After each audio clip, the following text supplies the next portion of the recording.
So hello guys, for today's video tarangat pag-usapan natin ang pag-alis ni Bea De Leon, Caitlyn Biray at Denden Lazaro Revilla sa Choco Mucho Flying Titans. Isama na nga rin natin dyan ang lipatan na nangyayari sa PBL. Tarangat pag-usapan natin yan.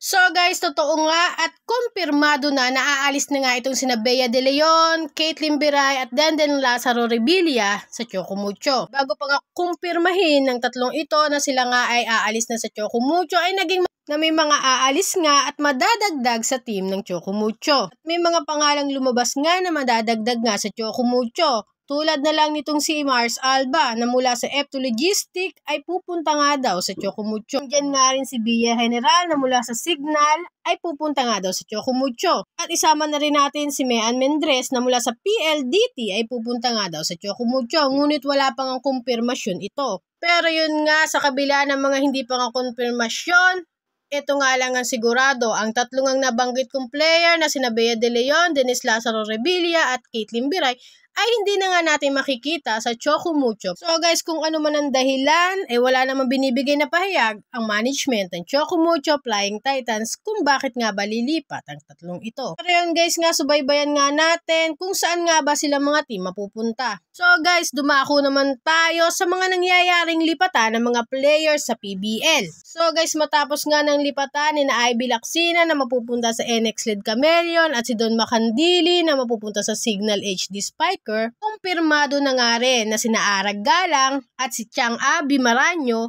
ay maglalaro nga sa Cherry Tigo Crossovers. Ito ay matapos direktang i-anunsyo ng Cherry Tigo Crossovers Management na sila nga ay pumirma na para sa Cherry Tigo Crossovers. Habang ang Petrogas Angels nga ay may mga kinuha nga ring ilang player tulad na lamang ni Ethan Arce, si Joy Dacoron, si Michelle Morente na mula sa PLDT High Speed Hitter ay sa Petrogas na nga ngayon. At ang dati nga nilang player na walang iba kundi si Myla Pablo ay magbabalik nga sa Petrogas. Guys, kung may nadagdag nga sa Petrogas Angels, meron namang aalis sa Petrogas Angels at ito nga ay walang iba kundi si Gretchen Soltones. Ang Lady Beast nga na si Gretchen Soltones ay makikita na natin maglalaro para sa team ng Akari Chargers. Pirmado nga ito at mula ito sa post ng Akari Power Chargers. At ang isa pang inaabangan kung saan nga ba siyang team mapupunta, ito nga ay walang iba kundi si Kim Pajardo. At